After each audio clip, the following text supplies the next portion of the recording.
Hey everybody, it's Angie and welcome to Hot and Flashy. I've got a special guest here on my channel today. This is Justin Hickox, and he is a hair care expert and stylist extraordinaire. You may know Justin from YouTube. He's got a YouTube channel where he styles women's hair, gives styling tips, as well as healthy hair tips, right? Anything else that you guys?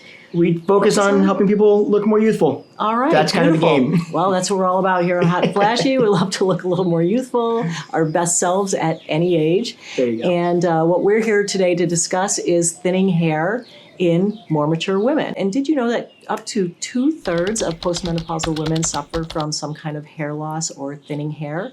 And of those, 60% have low self-esteem issues because of it. I knew that 2/3 of women experience this because it's a very common thing. I didn't know that 60% are self-conscious because of it. Right. Yeah. No, I mean, I feel like for women, our hair really is so important to us. You know, we spend so much money and time over the course of our lives styling it, getting it colored, paying for haircuts, looking at hairstyles that are going to flatter us, going to experts who are going to help us to style it better. And really, if you go through a phase where your hair just doesn't look good, it's almost like anything as you get older, it changes so much and you don't feel like you anymore. It can definitely affect your self-esteem. And I found when I was suffering from some hair loss, it was definitely wreaking havoc on my self-esteem. I'm really excited to share some tips that I've got, but I'm really excited to learn some things that you've been doing that have worked really well for you. I like to do things that are kind of science-based, and I'm all into the research and everything, but I also like things that really work, and I like to see the results on myself. But then I think we're all about sharing those results with people so that we can just help people to feel better. 100%. Well, how do you feel about this? What if we break down some of the reasons that hair thins? Okay. And then we can walk through some of the ways that we can address that. Yep. And then ultimately, I want to, again, learn what you use or what you're doing that's working. And then after that, I'd like to hear from you, like what styling tips people can use to make the illusion of fuller hair if they have some hair loss, like things that you can do every day. Because, I mean, the treatments take time. You're not going to see results in a day. It's going to be 3 months, 6 months, a year. So during that time, we also need some styling tips to help make our hair look fuller. I like to say there's basically 3 kind of categories as to why hair will thin. Okay? The first category would simply be stress. Now, this goes with emotional stress as well as physical stress. So there's obviously emotional stress. And I think when it comes to emotional stress, people think something traumatic happened in my life, and that's going to cause hair loss, which absolutely it will. I mean, it's a huge player, right? But also, you just got your dream job. You get to move to a new place. You're excited to be there. It's exciting stress. Exactly. And people don't think of that kind of stress as being damaging stress. And that actually can not only make your hair go thinner, but it actually can change texture. So there's that stress, but then there's also the physical stress. And the physical stress is the nuances of what you're doing on a day-to-day basis that can dramatically impact your hair breaking, which makes it feel thinner, or legitimately thinning. And it actually, I've had clients come in, 2 that I can think of specifically, that had severe breakage from these 2 things. One of them is thinking about where you're wearing, like for instance, your purse strap. So you've got longer hair, right? So you wear your purse and it lands on your hair. If your hair is of a finer texture or a more like a weaker texture, more fragile, that stress just on your shoulder can snap your hair off. Same thing can happen just from sitting in a car and just doing this. So being cognitive of where you're actually rubbing your hair, where that friction is actually a big deal. I had a client that came in that round brushed her hair and she did this with it, was blow drying it and just would hold it right up here. Well, she came in one day, I've been cutting her hair for almost 10 years at this point.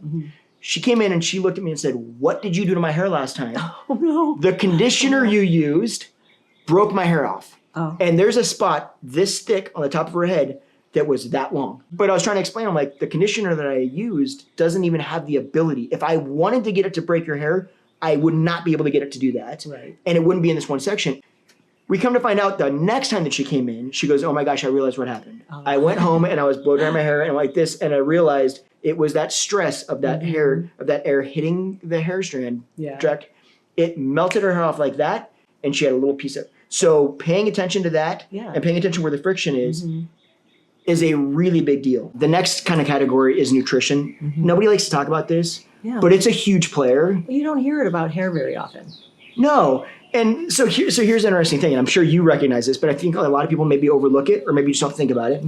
your hair doesn't grow from the ends. Right. It grows from the scalp. So it seems logical, right, that what's happening outside is a direct representation of what's happening inside. Right. And so anything that's going on in here, which is obviously directly related to the way that you're feeding or fueling your body, Right. that's going to have a huge impact on what happens with your hair. Right. Yeah, no, I 100% believe that because, your hair basically comes out of your skin, right?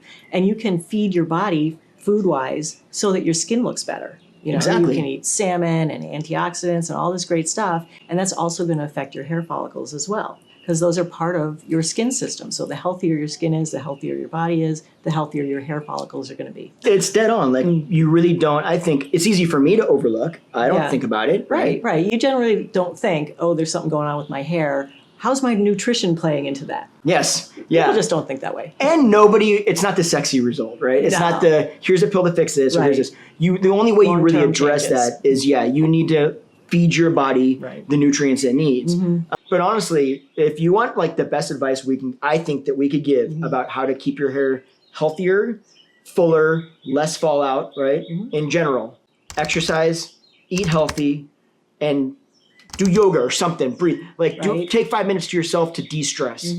Those are the most impactful things to keep your hair from falling out. And part of that kind of falls into the category 3, which is just health concerns, medical concerns. Yes. This goes with medicine changes. Like if you've started a new medicine, that'll impact it.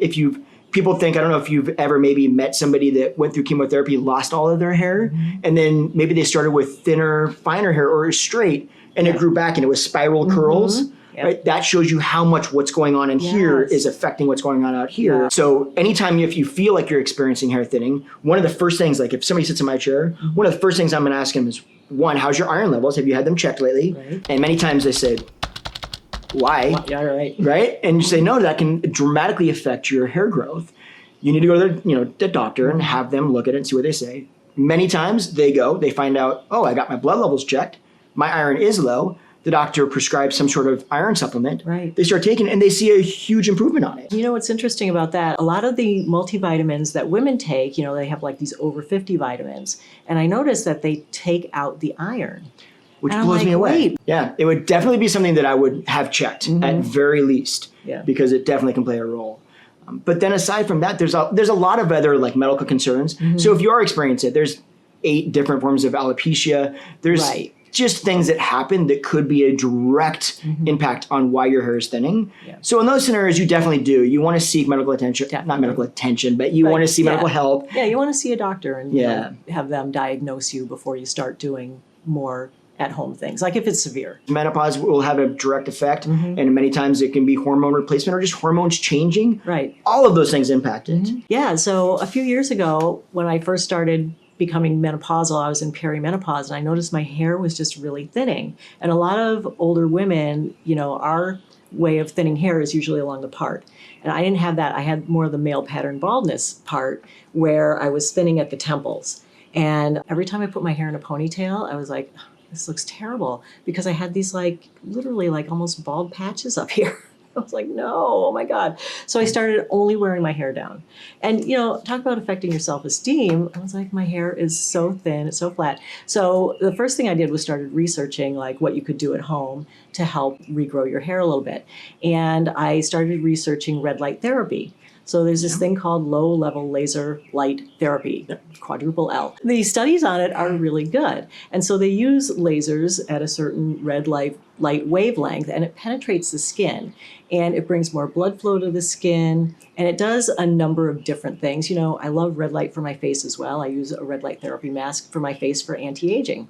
And it works also for hair. It's not the exact same wavelength, which is funny because I've had a lot of viewers write in and say, well, can I just use my face mask on my head? I don't want to buy a separate thing. No, I can't. It's close. It's a close wavelength, but the thing is that it has to be really the pinpointed wavelength. So, you could try that, but if you're not seeing results with that, I would definitely buy a specific device. One of the big things about hair growth is it's all about the natural cycle of the hair follicle. So it has a rest cycle, right? Yes. And it has a growth cycle. And there's actually 3 cycles, right? Rest, growth, and shed. What the laser does is prolongs the growth cycle and shortens the other 2 cycles. So you get a little less shed and a little less rest and more growth cycle. Minoxidil and the lasers can actually reactivate follicles that had stopped producing or that, right? That's how they actually regrow the hair. Yes. So the device that I got was the Hair Max Laser Band 82. And I love this device because in the research, the main bulk of the research is on laser lights. And there are devices that combine laser lights and LED lights. And what the research has shown is that the laser lights are really the ones that are the more powerful and give you the best results. And so the reason I went with Hair Max is because it's all laser lights. There are no LEDs in it.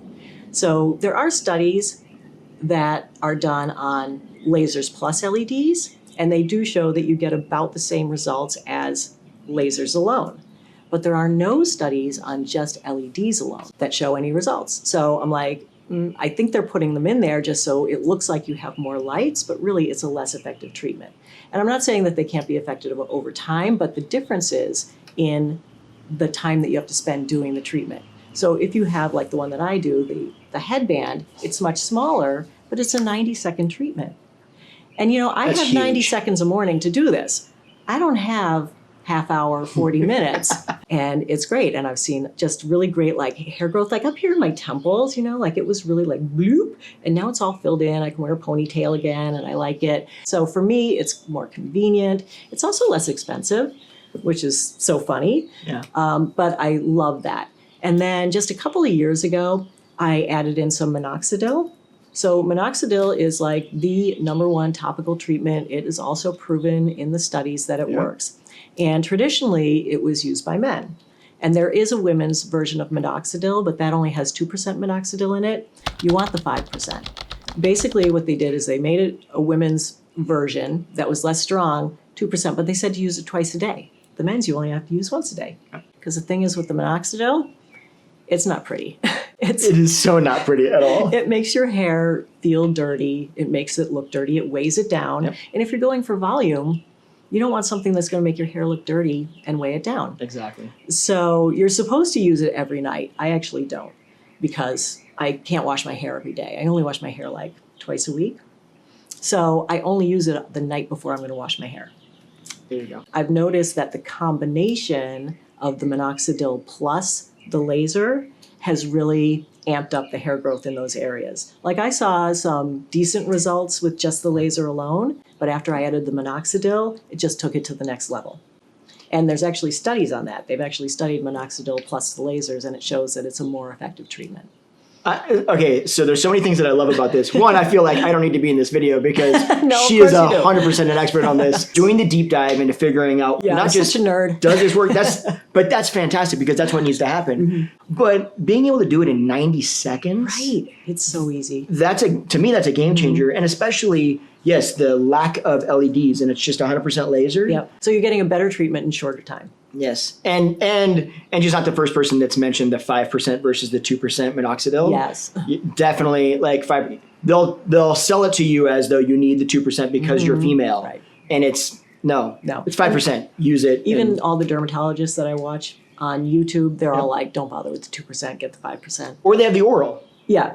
Yes. so you can take oral as well. I know. Well, Dr. Haver mentioned that. I mean, you need a prescription for the oral, so, but with telemedicine, fairly easy to get. You want the maximum results, Right. So using it daily as you're supposed to is going to give you the maximum results. Absolutely. So in that scenario, it's worth the time to get the prescription, Right. and not have to worry about it interfering with the way you style your hair because you want it to work. But like you said in the very beginning, you also want to feel good, Right. on a day-to-day And basis. you want your hair to look good every day. Yeah. Have you noticed any textural change as it's going on? Like the flyaways, the new growth is really what they are, right? Yes. It is a little bit different. The hair quality and texture, it's not as thick. Yep. It's a little thinner, but hey, it's a hair. You Yeah. have little baby hairs again, and they tend to stick up, and And it's not always frizz, and it's not always hair breakage. It's new growth, so it's a good thing. It's almost as though if you've ever been to a salon and had your hair overly thinned to where the end, like it just kind of like these, it's not really working and the ends just feel like they just kind of hang there almost. Right. It's not a bad thing. It's not that anything's going wrong. That's just those hairs growing out. And as they get a little bit longer, you won't have to deal with that as much. Right. And then the last thing I wanted to talk about were supplements, because there are a lot of hair supplements on the market, and I never really tried one because there really isn't a ton of scientific evidence that backs up things like saw palmetto, ashwagandha. It's mainly anecdotal information. So you can use them. They're not going to hurt, but they also might not help. The one thing that actually does help grow your hair longer, not necessarily thicker, it grows it faster, is biotin. And you don't really have to get a separate biotin supplement if you're taking a standard, multivitamin, because there's usually biotin in everything. When I'm looking at most of my supplements that I take, I specifically look for ones without biotin, because early on in my channel, I actually tried a collagen biotin supplement. And, it definitely worked. It definitely worked to make my hair grow longer, also made my nails grow longer and faster. But also it meant for me, because my hair was graying already, so I had to color it more often and get it cut more often and get my manicure done more often. And I was like, this is costing me a fortune, this stuff. But it didn't make it thicker. It didn't make it fuller. It didn't give me any new hair growth. Things like supplements are not going to regrow a follicle that isn't working currently. Yeah. Biotin and collagen are, just like you said, they're great they speed it up. Like you notice growth time. Speed it up. Also, just like you said, great for a stylist. Yeah, right? Because you're in all the time. Coming in every 4 weeks now instead of every 6 or 8. It does not have the ability to make your hairs that are no longer growing out of that follicle to make them grow all of a sudden. Right. Or like you said, you can't change the density of each individual hair.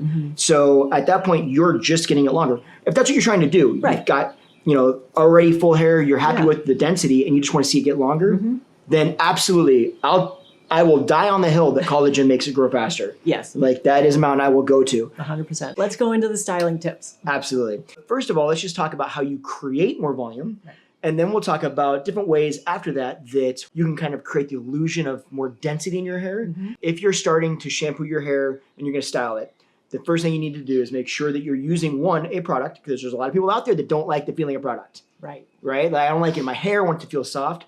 You're not alone. Nobody wants to tell you that I'm the bearer of bad news. Perfectly clean, like squeaky clean hair, especially if you have finer hair or if it's going thinning, it just doesn't have the ability to get volume. Right. Because volume, a lot of people think, is just root lift. I just need a little bit of root lift. If I can get the roots up, tease it, I'm going to get volume. That's just bigger hair. Right. So that's not volume. Volume is created by a bend in your hair from the roots all the way to the ends, a kind of a C shape, if you will.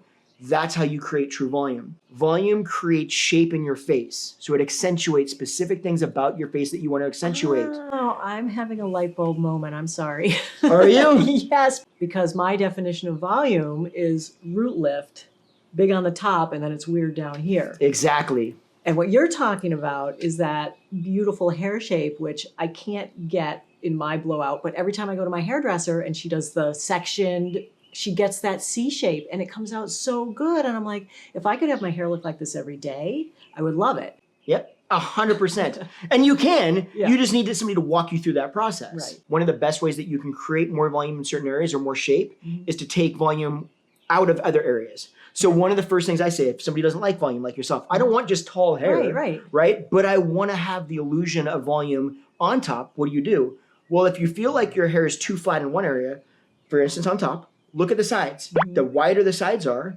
the flatter the top is going to feel. Many times just pinning those in, taking volume out of that area will create the illusion there's more volume on the top. Right. And vice versa, right? Now, the reason that is super important is because this goes back to how it functions for your face shape. It's one thing to look like your hair is thicker, right? Like you've got more hair. But what's the point of it looking thicker if it's not doing anything for you? It's not the length that we cut your hair that's going to look good on you. It's what we do in that length, where I take volume out and where I create it to maybe lift cheekbones or accentuate cheekbones, accentuate jaw structure, bring focus to the eyes, all of those things. All of that actually has to do with volume. So the way we create that is by creating bend, but the only way we truly create bend is by having enough product, and not just enough product. When you apply product, how do you apply product? If you are going to use a mousse, walk me through your real quick process on how you would apply it. All right, if I use mousse, it's 100%. And again, you're not alone. So I'm not calling you out here, right? This is what everybody does. But what you're doing is you're putting a lighter product for lighter control in only the roots. So all you're going to get is what you don't like. Okay. Because you don't want big hair. Right. It's just this, like, you feel like it's flat. So you need it at your roots all the way through your mid shaft, all the way to the ends so that your roots can get a little bit of root lift, your mid shaft can hold that C shape, and then your ends can also hold that C shape. Okay. All of that together creates true volume. That's where the magic happens. So once you've applied a product that actually is strong enough for you and you've applied enough of it, that's the other thing. I don't always use a mousse. I actually rarely use a mousse, but when I do, you know, how I demonstrated, I put it on the top. Mainly, I'm trying to keep my hair from being frizzy. And so I use anti-frizz products and I put them bottom, like up to mid shaft. And then you have mousse to here. Is that a weird way to do it? Or should every product that you put in go root to tips? That is a really good question. So you're giving a little bit to get a little bit.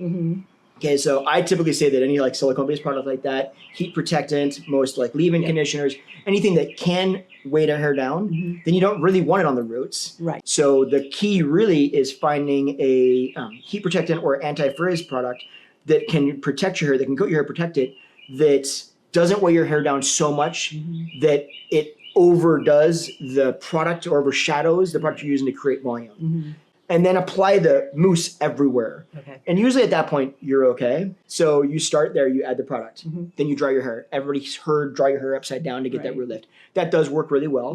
But another thing is imagine that you don't want a lot of volume on the sides. Yeah. Dry the front forward, right? Because you're going to style it back. Yeah. Dry the sides down because you don't need the root lift. Yeah, I always dry my sides down. Good. See, and you're a step ahead because that's taking the volume out of the sides to give you the illusion of more volume on the top. And then when you're drying it, you dry it forward wherever you want volume. You dry it away from the area, the way that you want to let it lie. Right. Then when you're round brushing it, now this is key for both not breaking your hair and getting volume and taking that texture out of your hair. If you're using a round brush, do you use a round brush? I don't, because I can't work two hands at once. It is very awkward. I can't do blow dry or round brush, so I use like an all-in-one tool, but I use the Dyson Airwrap with the round brush attachment. Okay. So like those are hard for me because it's blowing from inside the brush. Exactly, yes. Because there's always all these little flyaways. Air brushes like that are really good for the fact that they are one unit. Okay? One of the things you want to pay attention to if you're using a good brush and your blow dryer is where you actually direct that air. And that's kind of getting to what you were talking about before. Misdirection of where that air is going is going to cause a lot of problems. The main problem it's going to cause is breakage. What we'll find will happen is they'll put the brush in their hair, they'll comb it through, wrap it up to get the volume, and then hold the blow dryer right here. Two things are happening. One, they're usually directing the air directly at the hair strand. That is a lot of heat stress on that. That will absolutely damage your hair more. But with as hot as the blow dryers get today, that could break your hair. On point. Plus, once it hits your hair, it's got to go somewhere else. So it goes up and down. If you're doing it like straight on, right? So it's kind of lifting the cuticle on the up and then maybe flattening it. Beat me to it. Dang, so sorry. That is always perfect. And that is the issue that happens like you're talking about with the round brush on the inside. You don't have the ability to control where that air is going. Right. So you can't move that nozzle so that it's pointing down your hair. Right. So not only are you unable to get that to smooth the cuticle out, which is what it does if you actually direct the airflow down the hair. Oh, okay. But, well, so many light bulbs in this. I love this. I love this. Okay. But it's also doing the exact same thing, which is it is inherently, it is blowing air directly at your hair strand. Right. As long as you're moving it through your hair and you don't just hold it up, that is usually not a big deal with a 1 and 2 brush like that. But it's not the ideal. So it's a little bit of a payoff. It's the only way I can get the look that I want. But so a lot of people will say, well, I don't want to use a flat iron or a curling iron because they're so damaging to hair. But also that heat is equally as damaging in many cases from some of those brushes used incorrectly. Right. So it's not just as simple as saying this particular tool is the nightmare.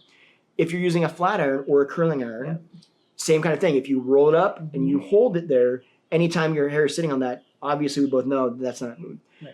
The thing about a curling iron, and my wife will laugh at this because I don't use curling irons. And it's because I don't like them, but I'm not against people using them. But here's my gripe about them when it comes to thinning hair. Fragile hair or thinning hair, most curling irons don't have the ability to heat both sides of the hair strand. Right? So you're wrapping it around it and then you have one little clip. That clip is not heated. So it's not, so you're putting a different amount of heat on the bottom layer of your hair than you are on the top of your hair. That's going to yield different results. It's going to take longer for your hair to actually stay under that heat to get it to actually hold that bend. Right. A flat iron, you're dealing with 400 degrees, for instance, and 400 degrees. It's sandwiched. Right. Both hair, all of that hair is 400. If that plate is evenly heated, which a good flat iron will be, then you've got the exact same amount of heat on both sides. You run that through at an even pace through your hair, so it's not too slow and it's not too fast, but it goes all the way through the same, at the end, at the same pace. Right. That's going to be less damaging because it's going to be more efficient. You're going through it one time versus rolling it up, taking it out, it's not getting the curl you want. You do it again, So all of those things will inherently give you more damage, if you're not using them correctly, in the process of trying to get more volume. Right. Whereas if you do it correctly, then you're going to get the volume and you're going to actually get less damage. So you're going to have less breakage, less concern. Okay. So the keys are, we definitely want to make sure that we're using the right amount of product, drying it correctly in terms of getting volume at the roots, but also creating the C or bend like yours, right? That is going to inherently create a little bit more lift and a little bit of C up there. Yeah. Okay. So then we're moving into what do you do after it's dry to try to get a little bit more. Tell me about your experience with trying to cover any sort of color that you might want to cover. Yeah, so, you guys know, my hair is really gray. Well, it's not enough that I want to go completely gray. So I just got my hair colored because of the trip. But normally I have, about this much gray root on either side. I either use the sprays to color my grays, or I have this like crayon thing that I can color them with. And I like those both because they stay in place. They're waterproof. They don't come out till I take them off. If they get caught in the rain, whatever, it's not going to be dribbling down my face. But if I touch it, it will get the color on my fingers. And I've had this happen where I'll wear my sunglasses on my head a lot. Yeah. And it'll transfer to the pads. And then I put my sunglasses on my face. So awkward. And then I take my sunglasses off and now the brown is on my nose. And you don't like that? That's not a good look. You are correct. I just wanted to verify. And the other thing about them is they're much like the minoxidil, especially the spray.